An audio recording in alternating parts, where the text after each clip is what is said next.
Hello everyone and welcome to today's video. Today is going to be another video on dog aggression, or a dog that is reactive when it comes down to being out in public and having your dog go crazy when they're on a leash. So in this video, the dog that we're going to be dealing with, his name is Hank. He's 4 years old and he is in for training strictly because of the way he acts on a leash when they're out in public. He is incredibly vocal. When they take him out, it's just a bunch of noise and chaos, and it's something that they want to have fixed so they're not having to deal with that anymore and they can actually enjoy their dog.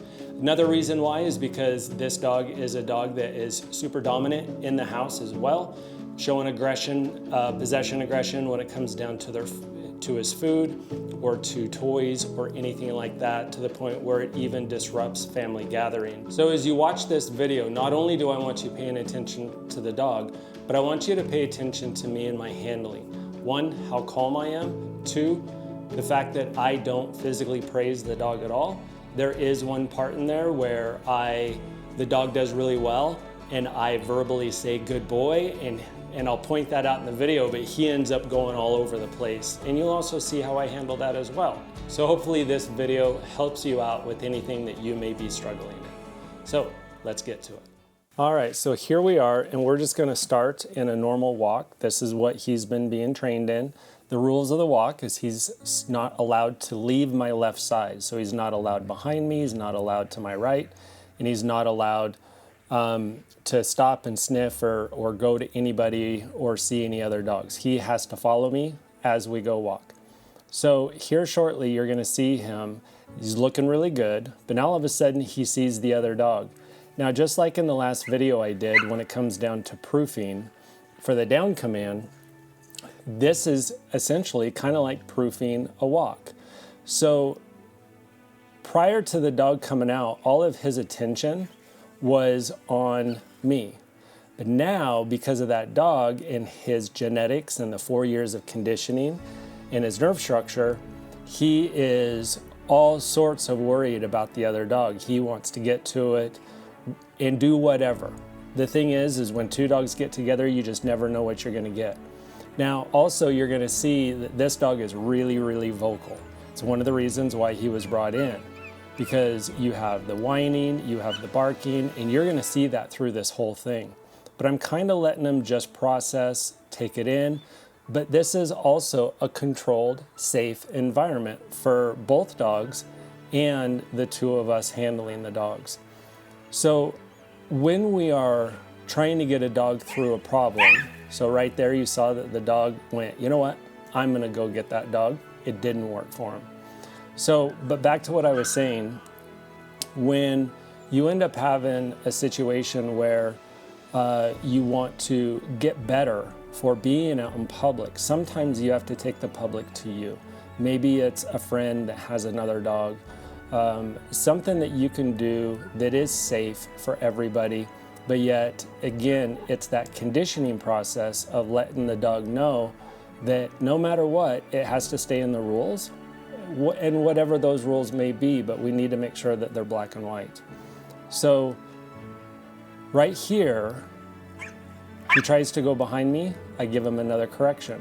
Now, the yipping that he does really has nothing to do with any type of pain. It just comes down to, like, if you were watching a scary movie and the music starts up, dun, dun, dun, dun, and then the boogeyman jumps out. Some people are gonna scream, some people are gonna jump, some people won't even flinch.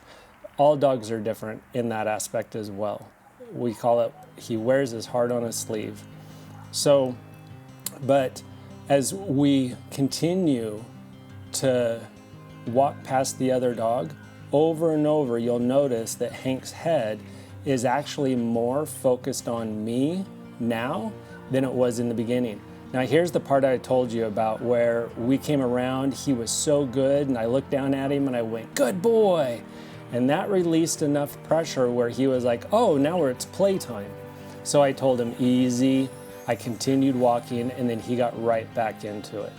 So we do have to be careful of what it is we are trying to communicate to our dogs, so we're not creating behavior that we have to turn around and correct.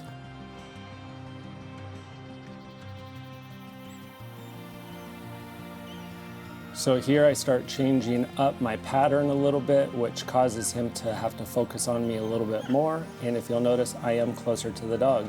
It's hard to tell on video, but I'm about 6 feet away in those situations. And then here I'm also going to walk him by the dog where I'm not between them anymore. So you're gonna see that he thinks about possibly going. I give a little correction right there, letting him know, nope, you have to pay attention to me. So again, with all of this, the other video I did on this type of behavior and this type of training with a dog, every dog is different. And we have to learn how to adjust to be what our specific dog needs us to be. Part of that is learning how dogs work, how dogs communicate, what drives them to do what it is they do. See, that right there was great success. No corrections. He's focusing in on me. But right here when I stop, the stress, the conflict, he really wants to go to the dog, but he knows he has to stay with me. Now we have the stress yawn and a little bit of complaining, but I'm not gonna just sit there and try to correct it and correct it and correct it, because all I know is that I'm doing this for the video, and all I have to do is start walking and he stops. So sometimes we just gotta make sure that we're not trying to put such a thumb on our dog's head that we are the ones causing the problems. So again, I hope that you were able to find success watching this video, to where it can help you have a better life with your dog. And if you have any questions, please leave them in the comments. Also remember that I've got an email on my homepage where you're able to send videos. There, that was frustration bark right there. He wanted to go with the dog. But if you're able to send me videos of struggles that you're having with your dog, I would love to do a video speaking specifically to you about that. So thank you again for watching and have a great day.